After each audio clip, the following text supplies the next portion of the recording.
खरं तर वारीचे दिवस वारी सुरू होणार होती, पण इंद्रायणी नदी परिसरात तुफान पाऊस पडतोय आणि त्यामुळे मंदिर परिसरात पूरस्थिती निर्माण झालेली आहे। देहू आणि परिसरात इंद्रायणीला आलेला पूर कायम आहे। मंदिराला पुराचं पाणी लागलेलं आहे। आमचे प्रतिनिधी कालपासून वैभव इंद्रायणी आळंदी या सगळ्या परिसरामध्ये फिरत आहेत। एनडीआरएफचं रेस्क्यू टीम देहूमध्ये दाखल झालेला आहे। अधिक माहिती वैभवकडूनच घेऊया। वैभव सध्या कुठे आहात आपण आणि काय इंद्रायणीचं रूप आणि इंद्रायणीमुळे निर्माण झालेली परिस्थिती? सुवर्णा, मी देहूमध्ये माझ्या मागे आपण तुकाराम महाराजांचं देहूचं मंदिर बघतोय आणि या सगळ्या मंदिराच्या भोवतीने इंद्रायणी नदीचा जो 2 दिवसाचा मावळ तालुक्यामध्ये झालेला पाऊस जो आहे त्याचा परिणाम कालपासून इंद्रायणी नदीला पूर आलेला होता।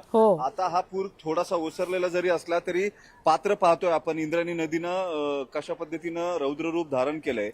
नदी जी आहे ती पात्राबाहेर वाहते। दुसरीकडे तुकाराम महाराजांच्या मंदिराला पाणी जे आहे ते लागलेले। या सगळ्या एकूण आज पालखीचं प्रस्थान आहे तुकाराम महाराजांच्या, त्यामुळे वारकरी जे आहेत ते मोठ्या संख्येनं देहूमध्ये येऊ शकतात याची खबरदारी घेऊन काल मुख्यमंत्र्यांनी आवाहन केलेलं होतं की वारकऱ्यांनी आळंदी आणि देहूमध्ये गर्दी करू नये।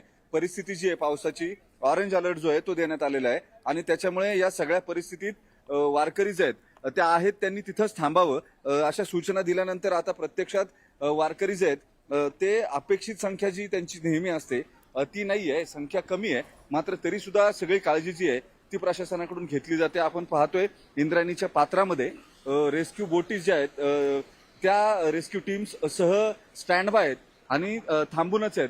सगळ्या वारकऱ्यांना सूचना देण्यात आलेल्या आहेत त्यांनी नदीमध्ये किंवा पात्रामध्ये घाटावरती कुठेही जाऊ नये आणि त्याच्यामुळे काही दुर्घटना घडू नये याची काळजी घेण्यासाठी सुद्धा रेस्क्यू टीम्स ज्या आहेत त्या अपॉइंट करण्यात आलेल्या आहेत। त्याच्यामुळे एकूण या सगळ्या परिस्थितीमध्ये जी गर्दी वारकऱ्यांची होणं अपेक्षित असतं ती झालेली नाही। ही एक त्यातल्या त्यात सुदैवाची बाब म्हणावी लागेल, कारण नदीला आलेल्या पुरामुळे वारकऱ्यांच्या सुविधा ज्या आहेत त्या सगळ्या कोलमडून पडलेल्या होत्या। या सगळ्या परिस्थितीमध्ये आणखी येणाऱ्या वारकऱ्यांची सोय होणं हे अवघड होतं। या सगळ्याची जाणीव ठेवून देहू संस्थान आणि प्रशासन यांनी सगळ्यांनीच या सगळ्या वारकऱ्यांना पुण्यापासून पुढे वारीमध्ये सहभागी व्हा, जिथे असाल तिथेच थांबा अशा सूचना दिलेल्या होत्या।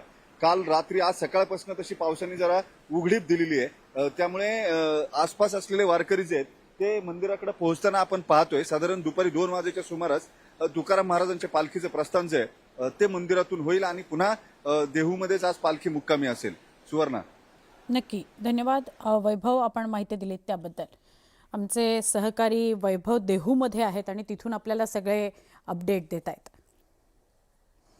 इंद्रायणी नदीनं रौद्ररूप धारण केलेलं आहे। आपण आत्ता दृश्यांमध्येच बघितलं असेल इंद्रायणीचं पात्र किती विस्तारलेलं आहे।